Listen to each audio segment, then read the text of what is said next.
MDH ಜನ ಮಸಾಲಾ. ಈಗ ಕಡಲೆ ಇರಲಿ, ಹಲಸಂಡೆ ಬೀಜ, ಕಪ್ಪು ಕಡಲೆ ಅಥವಾ ಬಿಳಿ ಕಡಲೆ, ಎಲ್ಲವೂ ಸ್ವಾದಿಷ್ಟವಾಗುತ್ತೆ. ಕಾಂಗ್ರೆಸ್ ಮನೆಯಲ್ಲಿ ನವೆಂಬರ್ ಕ್ರಾಂತಿಯ ಟೆನ್ಷನ್. ಸಚಿವ ಸ್ಥಾನದ ಆಸೆ ಹೊರಹಾಕಿದ ಶಾಸಕರು. ಕಾಂಗ್ರೆಸ್ನಲ್ಲಿ ಅಧಿಕಾರಕ್ಕಾಗಿ ಆಟ, ಬಿಜೆಪಿ ಕೆಂಡ. ಚಿತ್ತಾಪುರದಲ್ಲಿ ಶಾಂತಿ ಸಭೆ ವಿಫಲ. ಇಂದು ಕೋರ್ಟ್ಗೆ ವರದಿ. ಇದೆಲ್ಲವನ್ನ ನೋಡೋಣ ರಾಜಕೀಯ ನ್ಯೂಸ್ ಟಾಪ್ ನಲ್ಲಿ. ಕಾಂಗ್ರೆಸ್ ಮನೆಯಲ್ಲಿ ನವೆಂಬರ್ ಕ್ರಾಂತಿಯ ಟೆನ್ಷನ್ ಎಲ್ಲರಲ್ಲೂ ಕಾಡ್ತಿದೆ. ಬಿಹಾರ ಚುನಾವಣೆ ಬಳಿಕ ಸಂಪುಟ ಪುನರಚನೆ ಸುಳಿವು ಸಿಕ್ತಿದ್ದಂತೆ ಸಚಿವರು ತ್ಯಾಗದ ಮಾತನಾಡ್ತಿದ್ದಾರೆ. ಶಾಸಕರು ಮಂತ್ರಿ ಸೀಟ್ಗಾಗಿ ಕರ್ಚೀಫ್ ಹಾಕ್ತಿದ್ದಾರೆ. ನವೆಂಬರ್ನಲ್ಲಿ ಸಚಿವ ಸಂಪುಟ ಪುನರಚನೆ ಫಿಕ್ಸ್ ಅಂದಿರೋ ಸಚಿವ ಸಂತೋಷ್ ಲಾಡ್ ಯಾವ ತ್ಯಾಗಕ್ಕಾದ್ರೂ ಸಿದ್ಧರಿರಬೇಕು ಅಂತ ಸುಳಿವನ್ನ ನೀಡಿದ್ದಾರೆ. ಸಚಿವ MC ಸುಧಾಕರ್ ಕೂಡ ಹೈಕಮಾಂಡ್ ಹೇಳಿದ್ರೆ ರಾಜೀನಾಮೆ ಕೊಡಲು ರೆಡಿ ಅಂದಿರೋದು ಕುತೂಹಲ ಮೂಡಿಸಿದೆ. ಅದು ಸಿದ್ಧ, ಅದು ಯಾವಾಗ ಹೈಕಮಾಂಡ್ ಏನು ಡಿಸಿಷನ್ ತಗೊಳ್ತದೆ ಅದಕ್ಕೆಲ್ಲರೂ ಬದ್ಧವಾಗಿರ್ಬೇಕು. ಖಂಡಿತ ಇವತ್ತು ಹೈಕಮಾಂಡ್ ನನಗೆ ಸೂಚನೆ ಕೊಟ್ಟು ನಾನು ರಾಜೀನಾಮೆ ಕೊಡಕ್ಕೆ ರೆಡಿ.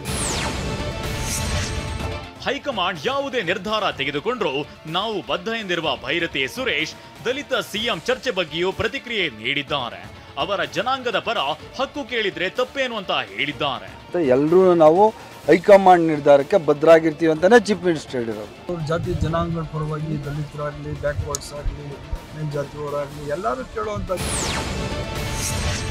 ಒಂದ್ ಕಡೆ ಸಚಿವರು ತ್ಯಾಗದ ಮಾತನಾಡ್ತಿದ್ರೆ ಮತ್ತೊಂದ್ ಕಡೆ ಶಾಸಕರು ಸಚಿವ ಸ್ಥಾನದ ಆಸೆ ಹೊರಹಾಕಿದ್ದಾರೆ. ಪ್ರಬಲ ಆಕಾಂಕ್ಷಿ ಇದೀನಿ. ಬಹಳ ಸಂತೋಷ ನಿಮ್ಮ ಇದ್ರು ಹೇಳಕತ್ತೀರಿ ಅಂದ್ರೆ ನಿಮ್ಮ ಬಾಯಿ ಇರ್ಕಲಿ ಹಂಗ ಆಗ್ಲಿ.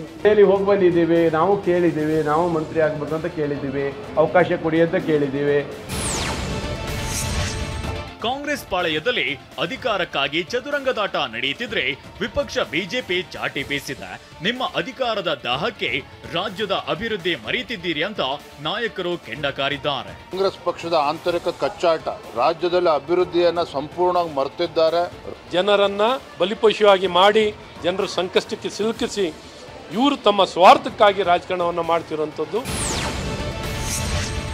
ಕಲಬುರಗಿಯ ಚಿತ್ತಾಪುರದಲ್ಲಿ RSS ಪಥ ಸಂಚಲನ ಕಗ್ಗಂಟಾಗಿದೆ. ಜಿಲ್ಲಾಧಿಕಾರಿ ನೇತೃತ್ವದಲ್ಲಿ ನಡೆದ ಶಾಂತಿ ಸಭೆ ವಿಫಲವಾಗಿದೆ. ನವೆಂಬರ್ 2ರಂದೇ ಪಥ ಸಂಚಲನ ನಡೆಸಲು 10ಕ್ಕೂ ಹೆಚ್ಚು ಸಂಘಟನೆಗಳು ಜಿದ್ದಿಗೆ ಬಿದ್ದಿವೆ. ಸಂಘಟನೆಗಳು ಯಾವುದೇ ಒಮ್ಮತಕ್ಕೆ ಬಾರದ ಹಿನ್ನೆಲೆಯಲ್ಲಿ ಜಿಲ್ಲಾಡಳಿತ ಕೈಚೆಲ್ಲಿ ಕೂತಿದೆ. ಶಾಂತಿ ಸಭೆಯಲ್ಲಿ ನಡೆದ ಬೆಳವಣಿಗೆಗಳ ಬಗ್ಗೆ ಇಂದು ಹೈಕೋರ್ಟ್ಗೆ ವರದಿ ನೀಡುವ ಸಾಧ್ಯತೆ ಇದೆ. ಈ ನಡುವೆ RSS ಎಲ್ಲ ಸಂಘಟನೆಗಳಿಗೂ ಪಥ ಸಂಚಲನಕ್ಕೆ ಅವಕಾಶ ನೀಡುವಂತೆ ಹೊಸ ಮನವಿ ಸಲ್ಲಿಸಿದೆ. ಜಿಲ್ಲಾಧಿಕಾರಿಗೆ ಲಿಖಿತ ಪತ್ರ ಬರೆದಿರುವ RSS ತಮಗೆ ಮಾತ್ರವಲ್ಲ ಎಲ್ಲ ಸಂಘಟನೆಗಳಿಗೂ ಪಥಸಂಚಲನಕ್ಕೆ ಅವಕಾಶ ಕೊಡಿ, ಅವರ ಅನುಕೂಲಕ್ಕೆ ತಕ್ಕಂತೆ ದಿನಾಂಕ ನೋಡಿ ಅವಕಾಶ ಮಾಡಿಕೊಡಿ. ನಮ್ಮ ಪಥಸಂಚಲನ ಯಾರ ವಿರುದ್ಧವೂ ಅಲ್ಲ. ಚಿತ್ತಾಪುರದಲ್ಲಿಯೂ ನಮ್ಮಿಂದ ಯಾವುದೇ ರೀತಿಯ ಅಹಿತಕರ ಘಟನೆ ನಡೆಯುವುದಿಲ್ಲ. ಇದು ಶಕ್ತಿ ಪ್ರದರ್ಶನವಲ್ಲ, ಹೊರಗಿನವರು ಬರೋದಿಲ್ಲ ಅಂತ ಮನವಿಯಲ್ಲಿ ತಿಳಿಸಿದೆ.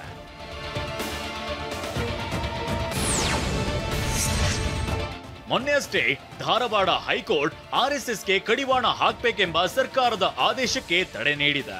ಕೋರ್ಟ್ನ ಮಧ್ಯಂತರ ತಡೆ ಆದೇಶ ಪ್ರಶ್ನಿಸಿ ರಾಜ್ಯ ಸರ್ಕಾರ ಮೇಲ್ಮನವಿ ಸಲ್ಲಿಸಲು ನಿರ್ಧರಿಸಿದೆ. ಈ ಬಗ್ಗೆ ಸಚಿವ ಪ್ರಿಯಾಂಕ್ ಖರ್ಗೆ ಪುನರುಚ್ಚರಿಸಿದ್ದಾರೆ.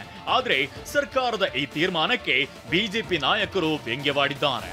ಜಟ್ಟಿ ಬಿದ್ರು ಮೀಸೆ ಮಣ್ಣಾಗಿಲ್ಲ ಅಂತಾರೆ ಅಂತ ಅಶ್ವಥ್ ನಾರಾಯಣ್ ಲೇವಡಿ ಮಾಡಿದ್ದಾರೆ. ಅಪೀಲ್ ಹೋಗ್ತೀವಿ, ಏನಿದೆ ವಾದ ಮಂಡಿಸ್ತೀವಿ. ಮೀಸೆ ಮಣ್ಣಾದ್ರೂ ಮಣ್ಣಾಗಿಲ್ಲ ಅಂತ ಓಡ್ತಾ ಇರ್ತಾರೆ. ಏನ್ ಅವ್ರ ಜೋಬಲ್ಲ ಖರ್ಚು ಮಾಡಬೇಕು ದುಡ್ಡು.